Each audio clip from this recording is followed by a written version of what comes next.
Boa noite, amigos. Aqui eu sou o Matheus Chibus, do canal Cicetnon. Em primeiro lugar, queria pedir a todos vocês que se inscrevam nesse canal, que deem um like, que sejam membros de nível 3 desse canal, para que possam fazer o nosso curso sobre defesa intelectual e que rezem por mim. Bem, eu estive viajando em Teresina. Eu queria mandar um abraço aqui para o Alexandre, para o Pedro, para o Ranieri, para o Milton, e para todos os outros, né? Para a Escola São José Maria Sánchez del Rio. Queria mandar um abraço para todos os meus amigos do Rio de Janeiro também, no caso, o Grande Isaac, o Luiz, o Jeremias, né, a Dona Vera, o Wilton, e tantos outros que me receberam também lá no Rio de Janeiro. Mandar um abraço aqui para todos vocês. Dizer que me senti muito bem no Rio de Janeiro e também muito bem em Teresina. Fui muito bem acolhido e fico muito feliz de, nesse momento, ter tanto respeito, ter tanta estima, e ter tanto afeto de tanta gente. Encontrei lá o Tensai, o João, o Fredo. Em breve a minha conferência será postada aqui. Assim que eu cheguei aqui em Aracati, eu fiquei doente.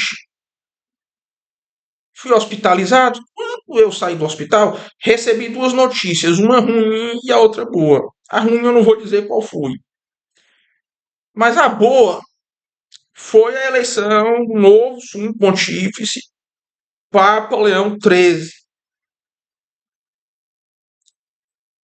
O que se pode dizer até agora quanto ao Papa Leão XIII? Respondo: pouco, pouco. Papa Leão XIII, ele é agostiniano. O doutorado dele, salvo engano, é em direito canônico, eu acho. Eu acho que é no Angélico de Roma, o doutorado. Mas ele se formou na Universidade Agostiniana dos Estados Unidos, que é a Villanova University, que das universidades católicas é considerada historicamente como uma das mais liberais, se não a mais liberal em si. Ela é considerada uma universidade bem liberal. Isso não quer dizer nada.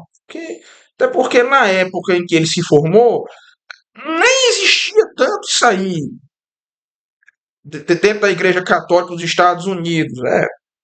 E Michael Jones explica bem esse processo de corrupção da Universidade Católica, né, no Logos Rising e no livro que ele fez sobre Notre Dame, né, também. Enfim, o sumo pontífice até agora, pouco se pode dizer.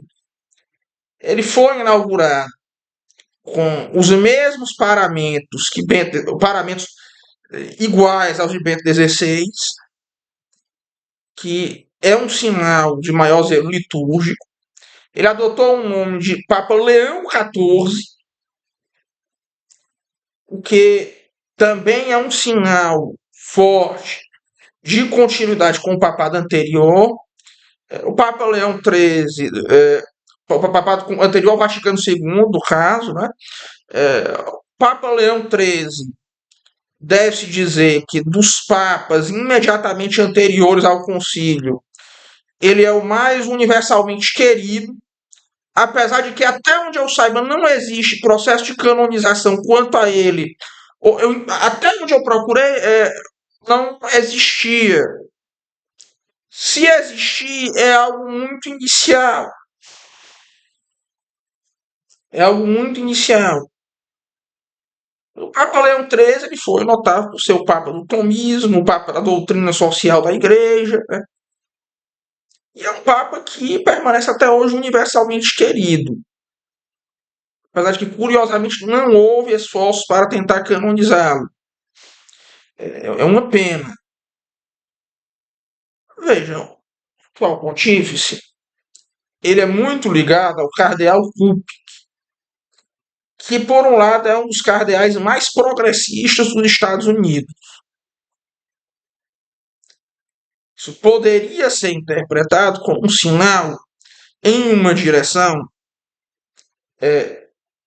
da, de um de uma de algo ligeiramente progressista ou de uma tendência ao progressismo. Por outro lado, nós não temos informações suficientes para investigarmos quais são as posições do sumo pontífice. Não há tanta coisa que seja clara assim. Ele defende essa pauta de imigração nos Estados Unidos, mas novamente isso aí é uma coisa que até mesmo os cardeais mais conservadores, os prelados mais conservadores, como o Chapi, também defendem. Né?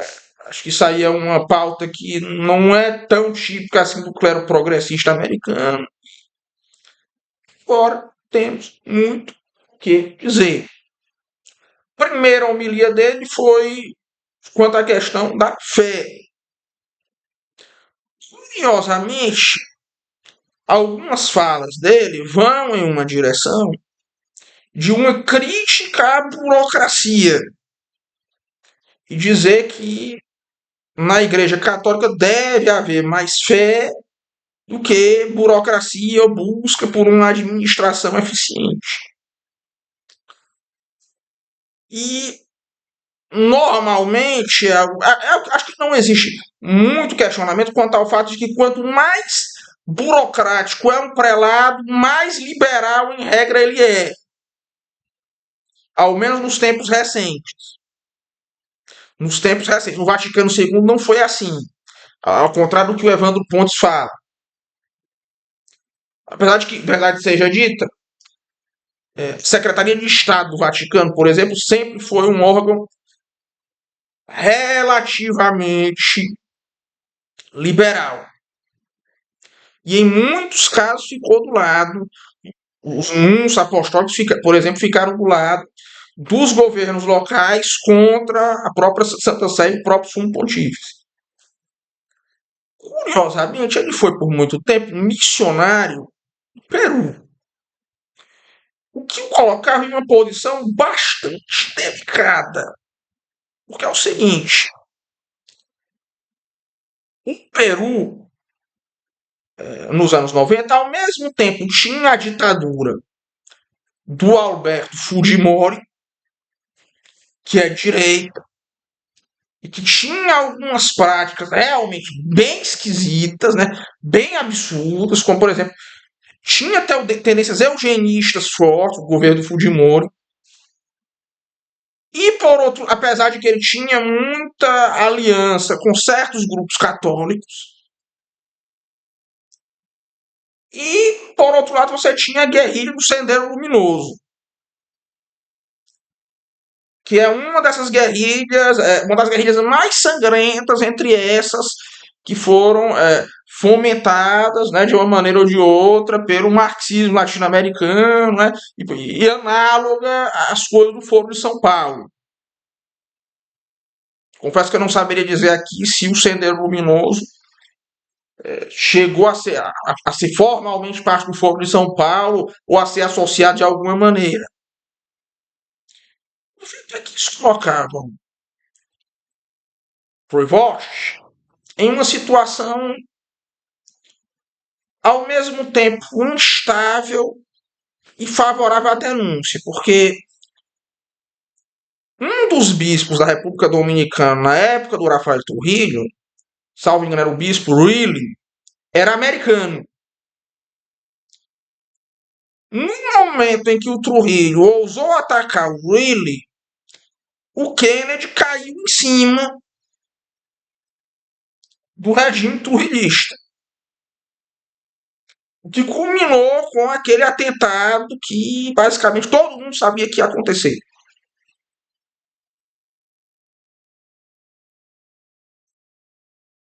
E diga-se de passagem, o Brasil foi o país que fez a missão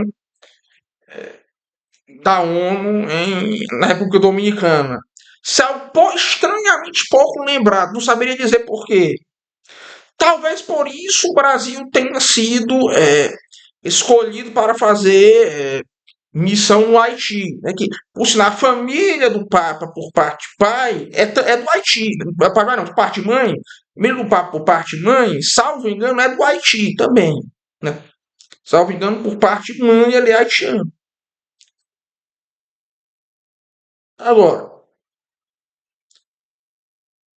nisso aí, esse atual sumo pontífice pelo que eu pude investigar, e uma coisa bem mais clara, ele tem uma visão muito mais crítica do marxismo da América Latina do que o Francisco. Porque uma das coisas em que se pode criticar o Francisco com mais clareza é porque ele tinha uma postura de entente cordial em relação ao Foro de São Paulo.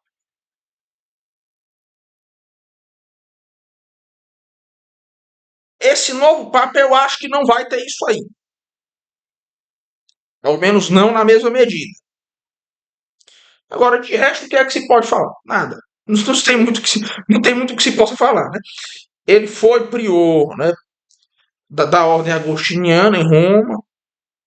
De lá foi enviado para ser bispo, Peru, logo promovido a ser bispo, e depois cardeal. Foi escalado ao mesmo tempo, que foi tardia, mas que a partir do seu onset foi rápido. Ou seja, tinha um certo favor com o Papa Francisco, mas até agora não temos muitos elementos para caracterizar as opiniões, crenças e ideias do sumo pontífice. Pois é fundamentalmente isso. Um forte abraço a todos e até.